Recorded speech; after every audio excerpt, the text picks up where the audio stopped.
जो लोग 2013-14 में इंडिया अगेंस्ट करप्शन के बैनर तले कांग्रेस को सत्ता से बेदखल करने के लिए संघर्ष कर रहे थे,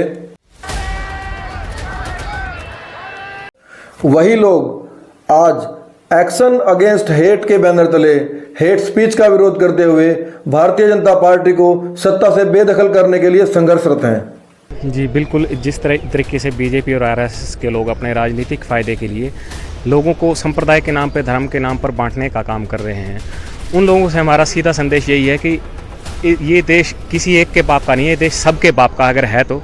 लोग अच्छे से जान चुके हैं कि हेट स्पीच और नफरती भाषण से कहीं ज़्यादा नुकसान होता है। इसमें सीधे तौर पर लोग मारे जाते हैं। गोधरा के दंगे, दिल्ली के दंगे, यूपी के दंगे और देश भर में कई जगह के दंगे केवल हेट स्पीच के ही परिणाम हैं। हेट स्पीच का मामला इसलिए ज़्यादा इम्पोर्टेंट हो गया है क्योंकि 2023 में सुप्रीम कोर्ट ने हेट स्पीच के मामलों से चिंतित होकर सभी राज्यों और यूनियन टेरिटरीज को आदेश दे दिए थे कि वो बिना किसी शिकायत के भी हेट स्पीच के मामले में एफआईआर दर्ज करके कार्रवाई करें। नमस्कार, वेब मिर्ची से मैं प्रशांत।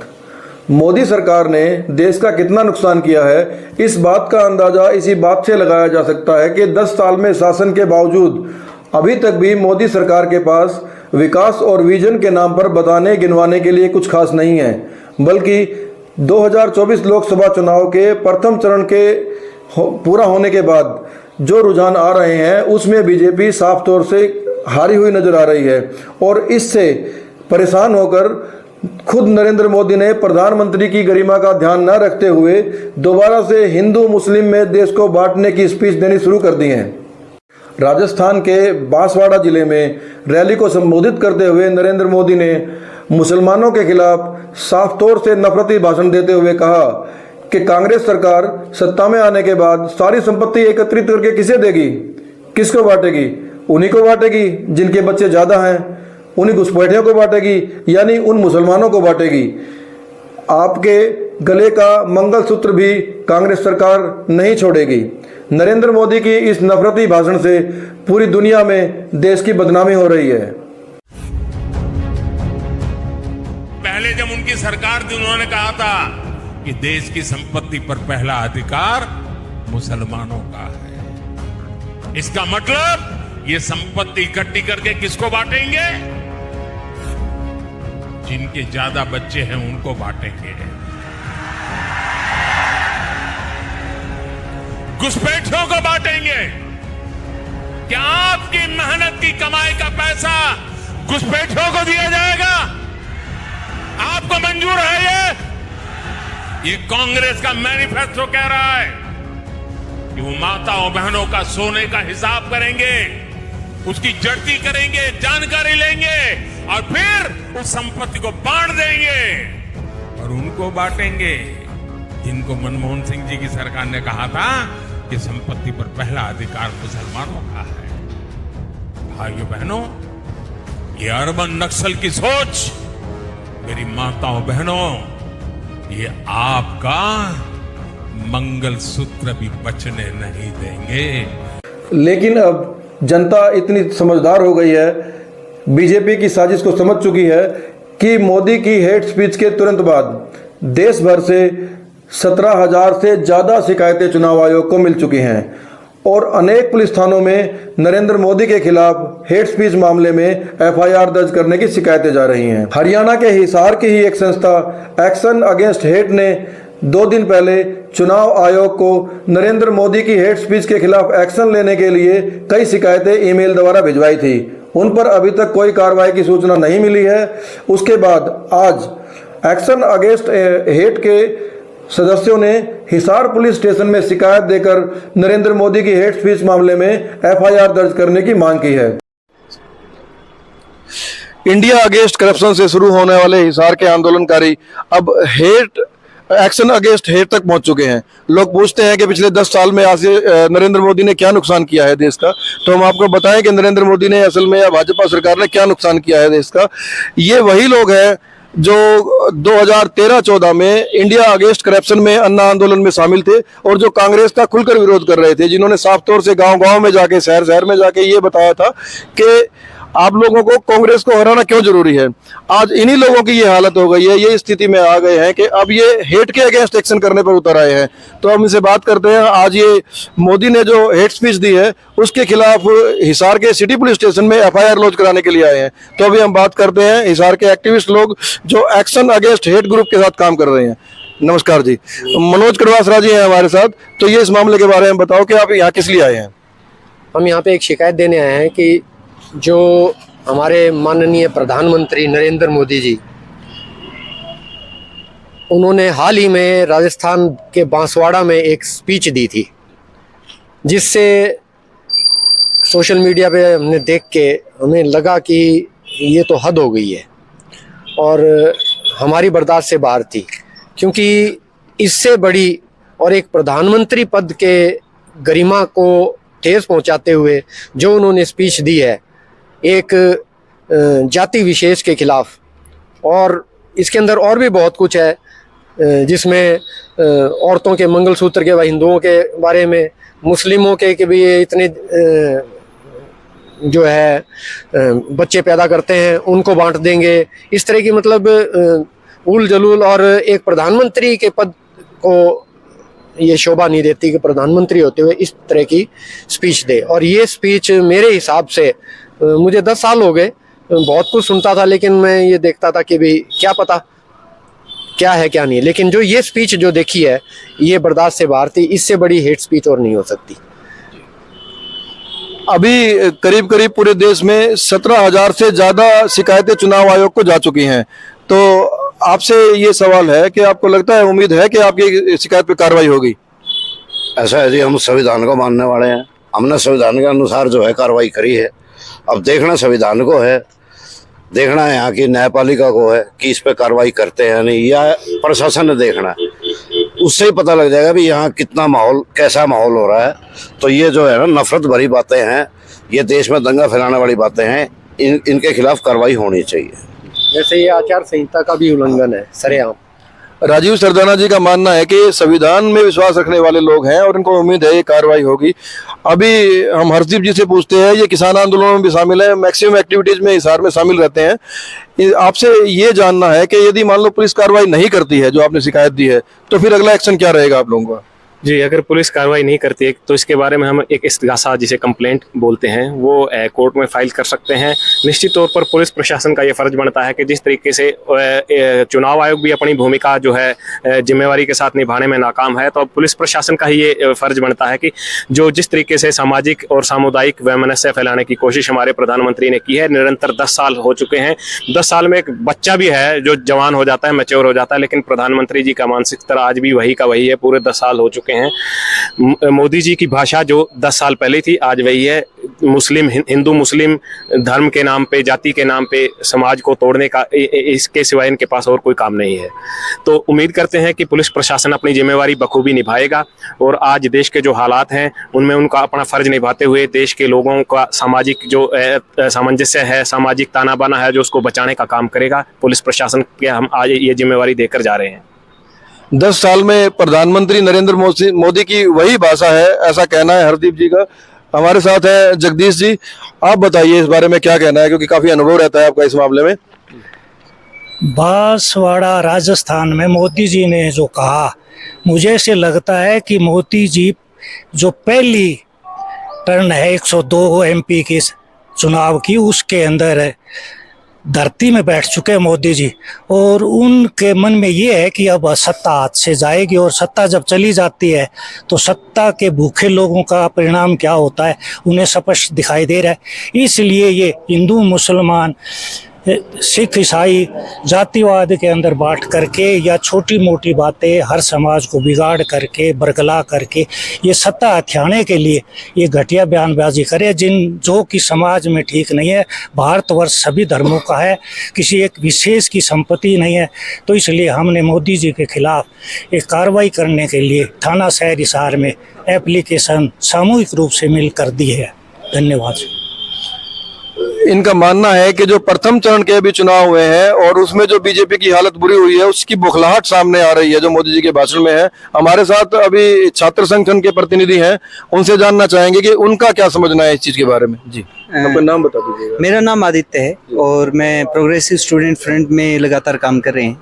तो जैसा कि आज हमने ये एप्लीकेशन और एफआईआर के लिए दिया है हेट स्पीच को लेके, वो सीधा सीधा दिखा रहा है कि एक तो कोई भी गरिमा नहीं रखी गई है, जो प्रधानमंत्री का एक पद होता है उसको लेके जो गरिमा होती है, और दूसरा जो बीजेपी है वो उसकी बौखलाहट भी ये दिखा रही है कि वो कहीं ना कहीं विकास के, रोजगार के और सभी मुद्दों में पिछड़ रही है। और इसके लिए जैसे हम पीछे भी देखें तो सूरजकुंड योजना जो लेके आए हैं कि एक हिंदू राष्ट्र बनाने के लिए 2047 तक ये प्रयास करेंगे फुल पैकेज में, तो उसके तौर पे भी ये लगातार इसको बढ़ावा दे रहे हैं कि अपोजिशन को कैसे न कैसे भी खत्म किया जाए और हिंदू मुस्लिम का जो एक गोलबंदी है वो पूरे देश में किया जाए। तो इसके खिलाफ हम लगातार जो हिसार की जनता है वो पहले भी लड़ती रही है और सामाजिक लोग आज भी लड़ रहे हैं। इनका साफ तौर से मानना है कि सरकार 10 साल के शासनकाल के बावजूद आज तक भी काम के मुद्दों पर बात करने की हालत में नहीं है, इसीलिए वो हिंदू मुस्लिम में बांट रही है। अभी ललित भाटिया जी हैं, सोशल एक्टिविस्ट हैं, आरटीआई एक्टिविस्ट हैं, उनसे जानेंगे कि अभी आपकी नज़र में, आपकी समझ में क्या स्थिति है और इस शिकायत से क्या उम्मीदें हैं। जी ललित जी। ऐसा जो मोदी जी ने भाषण दिया है वो प्रधानमंत्री पद पर रहते हुए भाषण दिया है। वो अगर वो जैसे वो बोलते हैं कि एक परिवार है मेरा परिवार, उन्होंने एक अभियान चलाया चुनाव प्रचार के दौरान, अगर वो भारतीय जनता पार्टी के नेता के तौर पे होते तो वो कह सकते थे कि मेरा परिवार, क्योंकि वो तो सिर्फ भाजपा के लोगों को ही अपना परिवार मान रहे हैं, वो 140 करोड़ लोगों को अपना परिवार नहीं मान रहे हैं। इन भाषण से साफ दिख रहा है कि जो भाजपा को वोट देगा वो उनका परिवार है और जो बाकी 140 करोड़ लोग हैं, जो लोग हैं, वो उनका परिवार नहीं है। लेकिन प्रधानमंत्री को ये बातें, बड़ी शर्मनाक बात है, भी ये बात तो बिल्कुल शोभा नहीं देती। और हम संविधान ने जो हमें अधिकार दिया कि जो हेट स्पीच से जुड़ा हुआ मामला है, साफ तौर पे ये जो भाषा अगर मैं नहीं बोल सकता, जो जिस पे मुझ पे कार्रवाई होती है, अगर ऐसी भाषा में बोलता हूँ, तो प्रधानमंत्री जी भी कोई उससे बाहर नहीं है और उनके ऊपर भी इस पे पूरी कार्रवाई होनी चाहिए जो उन्होंने हेट स्पीच दी है। इन सभी कार्यकर्ताओं से, सामाजिक कार्यकर्ताओं से बातचीत करके एक बात तो बिल्कुल साफ हो गई है कि कानून की नज़र में, संविधान की नज़र में सब बराबर हैं और यदि कोई आम आदमी इस तरह की गतिविधि नहीं कर सकता है, हेट स्पीच नहीं दे सकता है, तो प्रधानमंत्री भी उसी दायरे में आते हैं। अभी चरणजीत जी है हमारे साथ, आरटीआई एक्टिविस्ट हैं और काफ़ी एक्टिव रहते हैं। आपसे सिंपल सा सवाल है कि अभी आपने यहाँ पे एप्लीकेशन दी है क्योंकि मामला प्रधानमंत्री के खिलाफ है, तो क्या इन्होंने एप्लीकेशन रिसीव करने में कोई आनाकानी करी है और आपको कैसी उम्मीद है, आपसे जानना चाहेंगे। आनाकानी तो नहीं करी, बाकी इनके लिए ये कार्रवाई करना मुश्किल है क्योंकि प्रधानमंत्री जी का मामला है। ठीक है। और पिछले 10 साल से, ये नई बात नहीं, पिछले 10 साल से इनकी पार्टी के जो कार्यकर्ता हैं, पदाधिकारी हैं, ये बकवास करते आए हैं जी, और इनकी कंप्लेंट भी समय समय पर देते आए हैं। लेकिन तब होगी ना जब देश का प्रधानमंत्री खुद ऐसी बात कर रहा है और ये नफरत फैला रहा है जी, तो ये कार्रवाई करनी बहुत जरूरी है, क्योंकि आगे अगर ये नहीं की तो ये बहुत ही देश के लिए हानिकारक है। तो अभी आपने जो एप्लीकेशन दी है इस पे क्या आश्वासन दिया है आपको पुलिस प्रशासन ने? उन्होंने कहा कार्रवाई करेंगे। अच्छा, तो अब नहीं करेंगे तो फिर इसके बाद कोर्ट में जाएंगे। मुझे तो लगता है कर पाएंगे क्योंकि प्रधानमंत्री है तो दबाव तो होगा इनके ऊपर। असल में मामला आम आदमी की नजर में अविश्वास का प्रशासन की को लेकर इतना ज्यादा बढ़ चुका है कि एक्टिविस्ट ये जानते हैं कि प्रधानमंत्री के खिलाफ शिकायत है, इसलिए कार्रवाई की बहुत कम उम्मीद है। कानून बिल्कुल स्पष्ट है कार्रवाई करने के लिए, बिल्कुल साफ तौर से धाराएं बिल्कुल क्लियर हैं। उसके बावजूद भी आम आदमी में प्रशासन को लेके, क्योंकि 17,000 से ज्यादा कंप्लेंट तो चुनाव आयोग को जा चुकी है, इसके बावजूद भी हिसार के एक्टिविस्ट का ये इतिहास रहा है कि जिस चीज के पीछे पड़ जाते हैं उसको सिरे तक चढ़ाते हैं। तो अभी देखना यही है कि 17,000 से ज्यादा कंप्लेंट चुनाव आयोग में है और राजस्थान में, अब यहाँ हरियाणा में और देश के कई हिस्सों में प्रधानमंत्री के खिलाफ और चुनाव आयोग के खिलाफ मामले दर्ज करने के लिए शिकायत दी जा चुकी है। याद दिला दें कि वर्ष 2023 में हरियाणा के मेवात में सांप्रदायिक दंगों के बाद पूरे हरियाणा में विश्व हिंदू परिषद, बजरंग दल और आरएसएस द्वारा जो पूरे हरियाणा के जिलों में हेट स्पीच दी जा रही थी, उनके खिलाफ कार्रवाई करने के लिए एक्शन अगेंस्ट हेट संस्था के सदस्यों ने 8 मामलों में एफआईआर दर्ज कराने की शिकायत दी थी। उनमें से 5 से ज़्यादा मामलों में एफआईआर दर्ज भी हो चुकी है और इसी कारण हरियाणा में हेट स्पीच का सिलसिला रुक पाया था। आज हिसार के सिटी पुलिस स्टेशन में एक्शन अगेंस्ट हेट की शिकायत को पुलिस ने स्वीकार कर लिया है। लेकिन अभी मामला दर्ज करने में शायद समय लगेगा। अधिकारियों का कहना था कि वे भी उच्च अधिकारियों से बात करेंगे क्योंकि मामला प्रधानमंत्री का है। इसके अलावा हिसार के ही जवाब दो हिसाब दो एसोसिएशन के अध्यक्ष राजीव सरदाना ने चुनाव आयोग के खिलाफ ही मामला दर्ज करने के लिए राष्ट्रपति, सुप्रीम कोर्ट और हरियाणा के डीजीपी को शिकायत भेजी है, क्योंकि चुनाव आयोग नरेंद्र मोदी की हेट स्पीच मामले में अभी तक कोई कार्रवाई नहीं कर रहा है। एक बार आपने शायद चुनाव आयोग के खिलाफ भी कंप्लेंट करी है एफआईआर की, उसके बारे में और बताइए। राजीव सरदाना जी हैं, एक्टिविस्ट हैं हिसार के, इन्होंने 2 दिन पहले चुनाव आयोग के खिलाफ भी एफआईआर दर्ज करने के लिए शिकायत दी है, तो उसके बारे में थोड़ी जानकारी दीजिए प्लीज। मैंने तो जो है ना जी, अब ये जो हेट स्पीच हो रही है इस पे चुनाव आयोग संज्ञान नहीं ले रहा, तो चुनाव आयोग भी तो जिम्मेवार है इसमें जी। तो एक्शन लेना चाहिए था चुनाव आयोग को, तो इसलिए जो है मैंने चुनाव आयोग के खिलाफ भी मुकदमा दर्ज करने की शिकायत करी है और प्रधानमंत्री के खिलाफ भी। तो जो ये आचार संहिता का उल्लंघन कर रहे हैं, तो सरेआम जो है इस तरह जातिवाद खिंडा रहे हैं, तो इनके खिलाफ तो आपने शिकायत किसको भेजी है? मैंने चीफ जस्टिस को भेजी है, सुप्रीम कोर्ट को, और डीजीपी को भेजी है, और एसपी को भेजी है, राष्ट्रपति को भेजी है, हिसार एसपी को और हिसार थाने में। ये बिल्कुल साफ है कि सुप्रीम कोर्ट तक शिकायतें जा चुकी हैं। इसी प्रकार राजस्थान इलेक्शन वॉच संस्था और People's Union for Civil Liberties ने भी चुनाव आयोग और पुलिस में नरेंद्र मोदी की हेट स्पीच के खिलाफ शिकायत दर्ज करवाई है।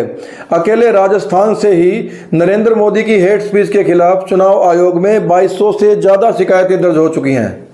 नरेंद्र मोदी की हेट स्पीच का मामला इसलिए ज़्यादा गंभीर हो चुका है क्योंकि 2023 में सुप्रीम कोर्ट हेट स्पीच मामलों से इतना ज़्यादा परेशान हो गया था, इतना ज़्यादा चिंतित हो गया था कि उसने सभी राज्यों और यूनियन टेरिटरीज को आदेश दे दिए थे कि यदि हेट स्पीच का मामला सामने आता है तो बिना किसी शिकायत के भी सुओ मोटो लेकर एफआईआर दर्ज की जाए और उस पर कार्रवाई की जाए। अब यदि नरेंद्र मोदी के खिलाफ शिकायतों पर किसी भी स्टेट की पुलिस एक्शन नहीं करती है तो स्वाभाविक तौर पर शिकायतकर्ता न्यायालय में जाएंगे और न्यायालय पहले से ही शिकायतों के इंतजार में बैठा है। नरेंद्र मोदी और उनके सहयोगियों को सोचना होगा कि केवल सरकार में होने से ही सब कुछ नहीं होता है। लोकतंत्र में पावर अलग अलग संस्थाओं के पास निहित होती है, यही तो लोकतंत्र की खूबी है। इसीलिए शायद नरेंद्र मोदी एंड कंपनी संविधान बदलने की बातें करते हैं और वो सोचते हैं कि वो सरेआम गुंडागर्दी करें, देश में लूटमार करें और उनके खिलाफ कोई आवाज ना उठे, और यदि आवाज उठे तो कोई भी संस्था उन पर कार्रवाई ना करे। लेकिन फिलहाल तो 2024 लोकसभा चुनाव के पहले चरण के मतदान के बाद जो सूचनाएं मिल रही हैं उनसे ऐसा रुझान मिल रहा है कि भारतीय जनता पार्टी के हाथ से सरकार खिसक रही है और दूसरी तरफ न्यायालय मोदी की हेट स्पीच की शिकायतों के इंतजार में बैठे हैं। धन्यवाद।